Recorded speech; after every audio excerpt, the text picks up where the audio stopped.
Allez, cette fois-ci, on prend le temps de parler un peu d'argent. Entre nous, genre. Et démystifier certaines notions. Ouais, faut pas 50 000 € pour commencer à investir. Non, c'est beaucoup moins compliqué que ça. Faut surtout lever le tabou autour de l'argent. Pour encourager les gens à en parler entre amis, en famille, autour de nous, quoi. Bref, on a plein de trucs à raconter.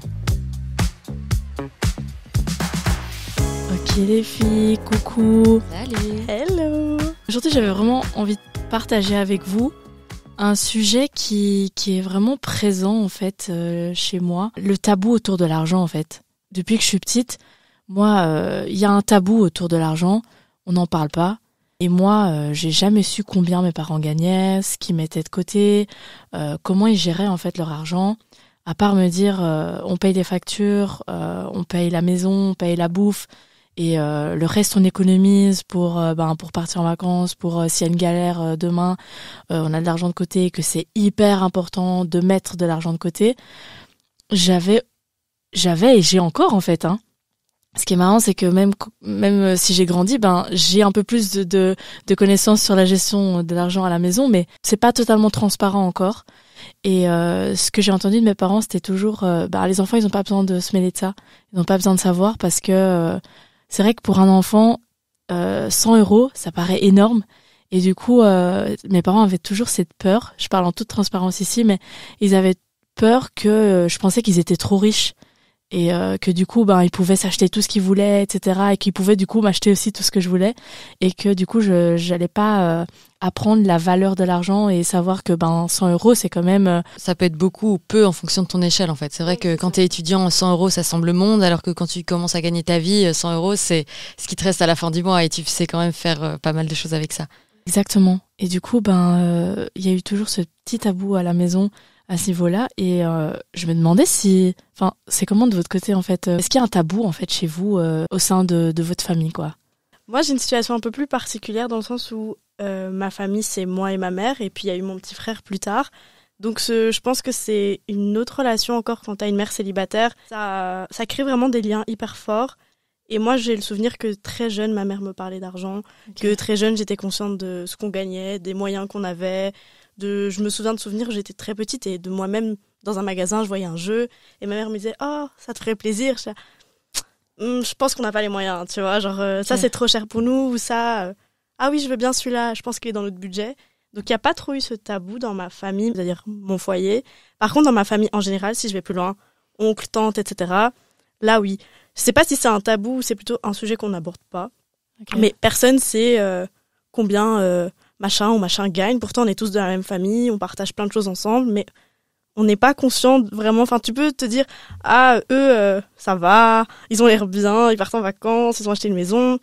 Eux, ils ont l'air de galérer un peu, mais il y a vraiment pas de discussion autour de l'argent. Il y a pas ce truc de, oui, en fait, on parle pas d'argent, on se dit pas combien on gagne, combien on a de côté, si on investit notre argent, comment on gère des tips du quotidien, pas du tout. Et au contraire, ça peut même créer comme des petits jugements au sein même de la famille. Des petites comparaisons, des petites jalousies aussi. Souvent, on retrouve ça beaucoup dans les familles. Des petites, comment ils ont fait pour partir en vacances 3 fois cette année, alors que nous, on se dit, ils gagnent plus ou moins la même chose que nous, comment ils font. Enfin, c'est vrai que on pourrait juste parler de gestion, en fait. On n'a pas besoin de parler de chiffres. Je pense que on peut donner des fourchettes. Je pense que parler de gestion, c'est important et ça peut, surtout entre familles, en fait. Je reviens sur ce que tu as dit quand tu disais que quand tu étais enfant, tu savais plus ou moins ce que ta maman gagnait. Est-ce que tu le savais en termes comparatifs? Tu savais que c'était plus ou moins que telle ou telle personne, ou est-ce que c'était en termes numériques? Tu savais que c'était 2 000 € par mois ou 3 000 € par mois? Je pense que j'avais pas une notion hyper claire des chiffres parce que j'étais très jeune aussi, mais c'était plutôt de je sais qu'on est plus pauvre que ces gens-là. Okay. Eux peuvent acheter la nouvelle Nintendo directement. Moi, va falloir que j'économise toute l'année pour l'acheter. C'est plus cette notion de ça, c'est trop cher pour nous, ça, c'est dans nos moyens, plutôt que je pense des chiffres. Mais je me souviens que quand je voyais des prix, je pouvais dire ça, c'est trop cher. Alors qu'au final, c'était peut-être pas cher, ou peut-être que c'était très cher. Mais je savais plus ou moins que, ok, ma mère, je savais peut-être pas exactement combien elle gagnait, ou je m'en souvenais pas, mais je savais que elle avait des factures à payer, qu'elle payait certaines choses, et qu'à la fin du mois, il restait pas grand-chose. Et je pense que j'étais consciente très jeune de ça. Est-ce que tu penses que c'est un problème ou justement que c'était bien d'avoir été impliquée aussi jeune en fait dans cette gestion et dans cette notion d'argent? Je pense que ça a ses avantages et ses inconvénients, tu vois. Je pense que très jeune, du coup, j'ai eu la valeur de l'argent, j'étais très débrouillarde, j'économisais mes petits sous, je me faisais plaisir aussi. Enfin, j'avais vraiment cette conscience d'argent, la valeur de l'argent assez jeune, avant même d'avoir mes premiers jobs étudiants. Mais il y a aussi ce truc où tu devrais pas penser à l'argent quand t'es petite, quoi. Enfin, tu devrais penser à tes jouets, à tes devoirs et à ton crush à la maternelle, mais genre, pas aux factures, tu vois, ça doit pas être du stress. Moi, je me souviens que, par exemple, quand on nous disait à l'école, oh, vous allez en voyage scolaire, ma première réaction, c'était merde, je vais devoir dire à maman qu'il faut payer un voyage scolaire, tu vois. Avant de me dire, trop bien, je vais partir avec mes copines et tout.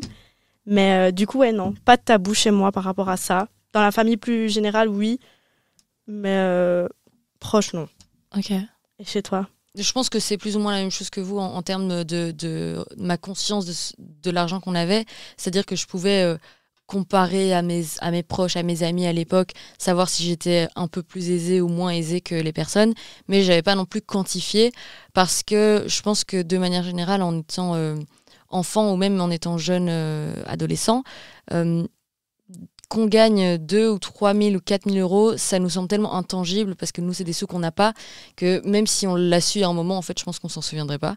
Par contre, on sait s'il y a des choses, comme tu disais, qu'on pouvait s'acheter ou pas.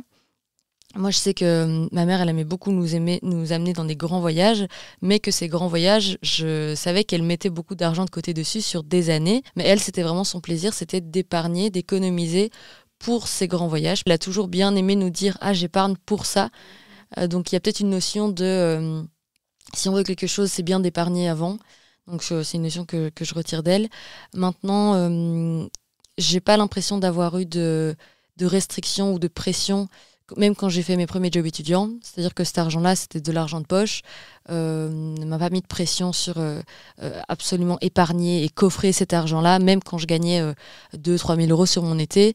C'était des sous que je dépensais quand je faisais des voyages, après les examens, ou quand on a tous fait des petits city trips, des petits week-ends, ou avec lesquels je me suis acheté, j'adore la photo, donc du matos photo par exemple, mais c'était pas de l'argent que je pensais à économiser pour mon futur appartement quand j'aurai 10 ans de plus, quoi. Donc à ce niveau-là, j'ai eu quand même l'esprit tranquille autour de l'argent pendant un bon moment. Et j'ai commencé à me poser les questions quand j'ai commencé à gagner de l'argent. Ouais, c'est marrant parce que je veux revenir un peu sur cette notion de pression que tu as abordée, parce que moi, c'est vrai que pourtant, on n'était pas, on va dire, sans moyens. Mes parents ont toujours fait attention à l'argent. Du coup, on a pu vivre, on va dire, bien, quoi. On s'est jamais privé de grand chose. On a toujours eu les dernières baskets, les dernières choses à la mode, la dernière Nintendo. Enfin, voilà. Mais j'étais consciente que mes parents, on va dire, se privaient pour eux, pour nous. Mais moi, j'ai eu la pression de l'autre côté quand j'ai commencé à avoir de l'argent, même en tant qu'étudiante. C'est nous, on s'est toujours privés. Donc toi, tu dois faire la même chose, quoi. Enfin, je veux dire, cet argent-là, ok, c'est à toi, mais tu dois penser à plus loin, quoi. Alors que quand bon, on a commencé tôt, les jobs étudiants. Je pense qu'on a commencé genre vers 16-17 ans. Ouais. À 16-17 ans, à quoi tu penses? Tu vas pas penser à ton appart, en fait. Tu vois, genre, à 16-17 ans, tu penses aux petits restos que tu pourras te faire avec tes copines, aux anniversaires, aux petits voyages, ou n'importe. Mais du coup, ça mettait une grosse pression, alors que y a pas lieu d'être à ce moment-là, quoi. Je pense que c'est très important, bien sûr, de montrer la valeur de l'argent, que l'enfant comprenne que ça tombe pas du ciel, mais mettre une pression pareille à cet âge-là, ça peut juste avoir des répercussions plutôt négatives par la suite. Et moi, je l'ai bien vu avec moi, c'est que après, quand j'ai eu mon argent, j'étais là, mais je veux le dépenser, quoi. J'ai vraiment envie de faire n'importe quoi avec parce que j'ai été restreinte de faire ce que je voulais avec mon argent avant, en tout cas l'argent de poche, etc. Parce que même l'argent de poche qu'on me donnait, c'était attention dans le quoi tu dépenses. Donc est-ce qu'il surveillait tes comptes? Ouais. Ah oui. Ma mère a été mandataire de mon compte. Il s'est pas enlevé à mes 18 ans. Du coup, elle est restée mandataire jusqu'à quand j'ai reçu mes premiers salaires, quoi. Ah, ok. Ouais. Du coup, elle voyait tout. Et du coup, des fois, je rentrais à la maison. C'est trop marrant. Je rentrais à la maison et disait, ah, ça a été de manger ton quick, là? Donc elle regardait quotidiennement. En fait, parce qu'elle regarde ses comptes quotidiennement. Mais je sais pas pourquoi. On dirait l'argent va tomber du ciel, mais faites pas ça du tout. C'est vraiment pas un bon conseil. Et du coup, je lui disais, mais arrête de regarder mes comptes, tu vois. Et quand j'ai dit en mode, c'est bon, j'ai envie de t'enlever en tant que mandataire, elle m'a dit, alors je te donnerai plus d'argent. Ouais. Du coup, j'étais là en mode, ok, bon, parce qu'après, voilà, ma mère, on a une bonne relation, donc elle m'a jamais fait des grosses remarques sur ce que je dépensais, etc. Mais c'était des petites remarques que j'étais là, bon, j'ai pas envie de savoir, tu vois. Donc des fois j'allais retirer du cash pour pas qu'on sache ce que je fais Mais avec, même si c'est rien, c'est pas grand chose, mais c'est genre en mode aller manger un fast-food alors qu'il y avait à manger à la maison, tu vois, genre des petits trucs comme ça. Tu sens que son intention est bonne. Elle se Oui. dit, je pense à son futur, elle est encore jeune, elle sait pas, moi je sais, j'ai vécu, il faut qu'elle mette de côté, il faut qu'elle C'est pense ça. à plus tard, mais la manière est compliquée. La manière est compliquée parce que c'est un retour de flamme en fait. À un moment donné, quand t'as ton argent, qu'il y a personne qui le surveille, voilà, oui, tu penses à ton avenir, mais sur le moment même, je fais des achats compulsifs parfois, tu vois. Donc, et je pense que c'est lié à, enfin, c'est beaucoup lié à ça, quoi, à cette notion de pression, de restriction. Voilà. Tu guéris ton enfant intérieur. Exactement. Quand tu contiens trop, après ça explose. C'est ça. Et je pense que du coup, ça a un impact énorme, le tabou de l'argent. Et moi, je voulais partager une anecdote un peu familiale qui s'est passée il n'y a pas très très longtemps, il y a 2 ans. C'est vraiment au décès de mes grands-parents, en fait. Donc, ils sont décédés tous les deux à 1 mois d'intervalle. Et du coup, en fait, on s'est retrouvés face à une situation assez compliquée sur le plan de l'héritage. Ça aussi, c'est tabou. L'héritage, c'est un gros truc dans les familles. Surtout que, voilà, moi je suis albanaise, on vient d'une grande famille, c'est des 7-8 enfants. Donc voilà, ça rendait la gestion, on va dire, plus complexe. Et rien n'avait été vraiment préparé et mis sur papier, officiellement. Pas de testament clair avec des décisions actées. Et du coup, ça laisse place à beaucoup d'interprétations, beaucoup d'incertitudes et beaucoup de conflits dans la famille. Est-ce que tu penses que du coup les membres de ta famille en ont voulu à tes grands-parents de pas avoir prévu pour eux? Ah ouais, clairement. Ah ouais. Enfin, je veux dire, pas directement, parce que sur le moment même, tu penses plutôt au fait que tes parents sont décédés. Bien sûr. Mais en fait, il y a eu des gens, donc des oncles, des tantes, qui ont l'impression d'être moins considérés que d'autres, parce que certains ont dit, papa il m'a dit ça, c'est à moi, alors que ça n'avait pas été écrit. Mais tu veux dire quoi contre la parole de ton frère? Enfin, tu vas pas lui dire, non, papa il t'a pas dit ça. Il y avait des attentes, certains enfants qui revendiquaient certaines choses. Et les autres étaient là, mais what? Enfin, c'est écrit nulle part. Comment ça, c'est à toi? Et pourquoi pas moi? Il y a eu vraiment un sentiment d'injustice pour certains et vraiment des tensions entre frères et sœurs. Il y a eu un réel manque de communication déjà entre eux, parce que c'est une grande famille, donc chacun a sa vie. Enfin, voilà. Et rien de clair, rien d'acté. Et c'était tellement tabou de parler d'argent, en fait, que les grands-parents, ils faisaient ça avec peut-être l'un ou l'autre. Donc les plus grands, généralement, parce que c'est eux, on va dire, qui gèrent la fratrie. Donc c'est à eux qu'on va parler d'argent. Mais du coup, quand ça passe par le plus grand, ça passe par une personne. Et tu sais pas comment lui gère après.